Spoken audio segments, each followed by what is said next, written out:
देश का पहला सूर्य मिशन है आदित्य L1। इस मिशन का उद्देश्य सूर्य के बाहरी वायुमंडल की स्टडी करना है। इसरो का दावा है कि इस मिशन से सूर्य के बारे में तमाम जानकारियां हासिल हो सकेंगी। 2 सितंबर को दोपहर 12:10 पर इस मिशन को लॉन्च किया गया। इस मिशन में सूर्ययान को सूर्य पृथ्वी प्रणाली के लॉन्गरेंज बिंदु 1 के चारों ओर एक प्रभा मंडल कक्षा में रखा जाएगा। इसी लॉन्गरेंज 1 के कारण मिशन के नाम में L1 जोड़ा गया है। इस मिशन की लागत करीब 400 करोड़ है। ये इसरो का एक बहुत बड़ा प्रोजेक्ट है।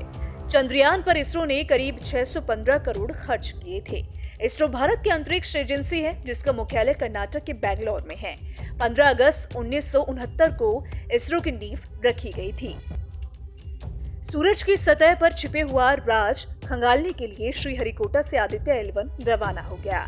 तकरीबन 4 महीने के बाद सूरज के जिस लैग्रेंजियन पॉइंट में आदित्य L1 पहुंचेगा, वो कम से कम 25 साल से ज्यादा तक सूर्य के से रहस्यों को खंगालता रहेगा। वरिष्ठ खगोल वैज्ञानिकों का कहना है कि कई सालों तक अब सूरज के तापमान में होने वाले फेरबदल और धरती पर होने वाले उसके असर को समझना बहुत आसान हो जाएगा।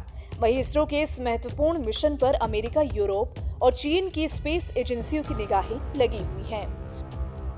आपको बता दें कि मिशन आदित्य की लॉन्चिंग के साथ ही ये दुनिया की दूसरी स्पेस एजेंसी बन गई है जिसने सूरज के रहस्य को समझने के लिए इतना बड़ा मिशन लॉन्च किया है। इसरो वैज्ञानिकों का कहना है कि इस दौरान सूरज के लैग्रेंजियन पॉइंट पर पहुंचकर हमारे वैज्ञानिकों का ये मिशन न सिर्फ सूरज की पराबैंगनी किरणों को स्टडी करेगा, बल्कि एक रे और सूरज से निकलने वाली हाई एनर्जी प्रोटॉन्स के प्रभाव को समझेगा।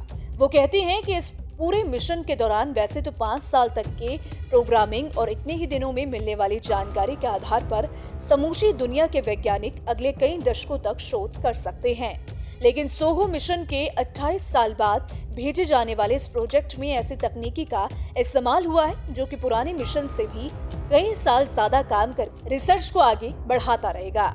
वैज्ञानिकों का कहना है कि इस दौरान सूरज की सतह और उसके दायरे में आने वाले लैग्रेंजियन पॉइंट्स पर चुंबकीय क्षेत्र बना हुआ है। इसी बिंदु पर सूरज की पड़ने वाली किरणों से धरती के तापमान और क्लाइमेट का पूरा प्रभाव पड़ता है। वरिष्ठ वैज्ञानिक प्रोफेसर संजीव सहजपाल कहते हैं, इसी चुंबकीय क्षेत्र की वजह से धरती पर पड़ने वाले तापीय असर को भी मॉनिटर किया जा सकेगा। वो कहते हैं कि सूरज की सतह का तापमान तो 6000 डिग्री सेल्सियस है, लेकिन जो सूरज का कोरोना है उस पर कई लाख डिग्री सेल्सियस का तापमान होता है। वो कहते हैं कि इस मिशन के माध्यम से इस बात को भी वैज्ञानिक अपने शोध के दायरे में लाएंगे कि आखिर सूरज की सतह और उसके कोरोना के तापमान में इतना बड़ा अंतर क्यों है। उनका कहना है कि फिलहाल ये तो अभी कई सालों के शोध के बाद पता चल सकेगा। वही इस मिशन से सूरज की किरणें की वजह से धरती पर होने वाली क्लाइमेट का भी अध्ययन कर बड़ी जानकारियां हासिल की जाएंगी। इस मिशन के जरिए सबसे महत्वपूर्ण जानकारी ये भी पता चल सकेगी कि सूरज की किरणों के एक्टिव होने से किस तरीके का भविष्य में धरती पर असर पड़ने वाला है।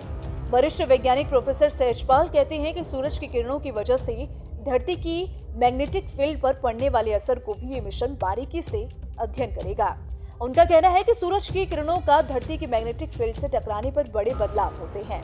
अब इन बदलाव का उस पॉइंट पर क्या असर होता है, इसका अध्ययन मिशन आदित्य के माध्यम से किया जाएगा। दरअसल नासा और यूरोपियन स्पेस एजेंसी की ओर से भेजे गए सोहो मिशन ने अभी तक सूरज की निकलने वाली किरणों से पड़ने वाले असर को मॉनिटर तो किया है, लेकिन धरती की मैग्नेटिक फील्ड पर किस तरह से बड़ा असर पड़ रहा है उसको मिशन आदित्य L1 के माध्यम से ज्यादा बेहतर तरीके से आंका जा सकेगा।